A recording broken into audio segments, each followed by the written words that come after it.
कुछ लोग कहते हैं कि गलत व्यक्ति कितना भी मीठा बोले, एक दिन आपके लिए बीमारी बन जाएगा और सही व्यक्ति कितना भी कड़वा बोले, वो आपके लिए औषधि बन जाएगा।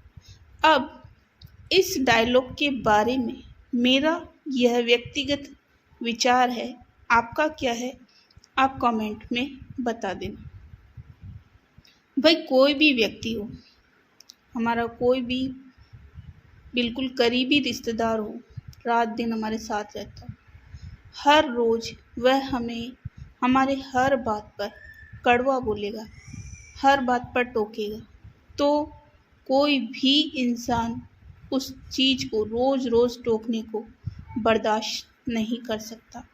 ये मेरा व्यक्तिगत अनुभव है, क्योंकि दूसरा कोई बर्दाश्त कर भी ले लेकिन मैं नहीं कर सकती, क्योंकि हम जब गलत हैं ही नहीं, अब वो उस व्यक्ति को गलत दिख रहा है लेकिन हमें नहीं दिख रहा, तो इंसान को जब कोई रोज़ रोज़ कड़वा बोलता है तो वह चुभने लगता है।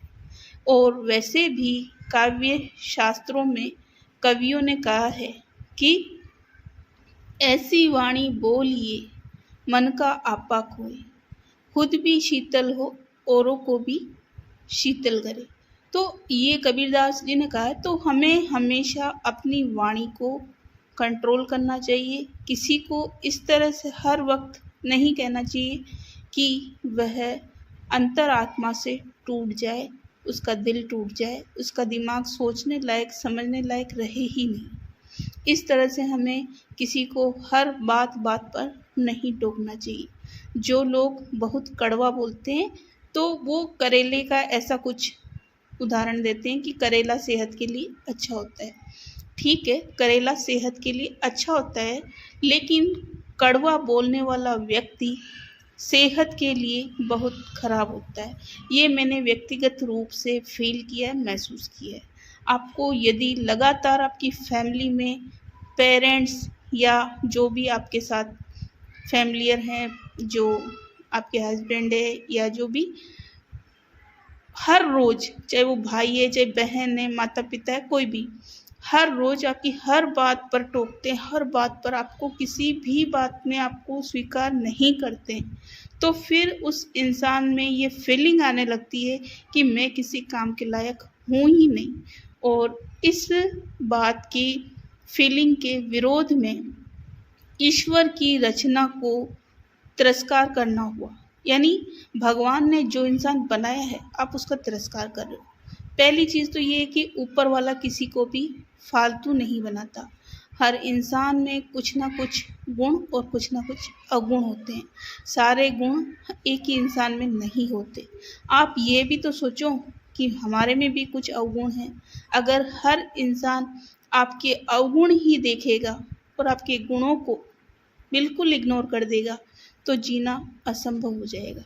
तो इंसानों को ये समझना चाहिए कि अपने जीवन में अपने रिश्तेदारों से, अपने परिवार से हर वक्त कड़वा नहीं बोलना है, हर वक्त उनकी गलतियां नहीं निकालनी, कभी उनकी तारीफ भी कर देनी चाहिए, ताकि उनकी भावनाओं में, उनकी कार्य में और सुधार हो सके।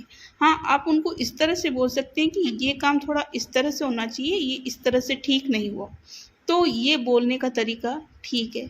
लेकिन आप सीधे से उन्हें एकदम से कड़वे शब्दों में बोलते हो, नहीं नहीं तुम्हें कुछ नहीं आता है, तुम ये क्या कर रहे हो, तुम ये काम सही नहीं किया, तुमने वो काम सही नहीं किया, ये चीज़ गलत है।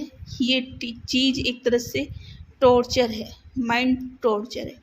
किसी भी इंसान को अगर आप ठीक से बात नहीं कर सकते तो आप कड़वे प्रवचन इतने भी ना दें।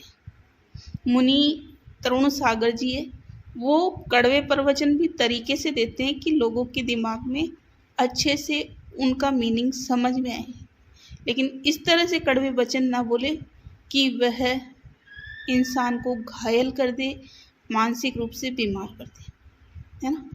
तो अब यदि आप भी इस तरह से बोलते हैं, अपनी फैमिली में परिवार वालों के साथ मिसबिहेव करते हैं, तो ना करें।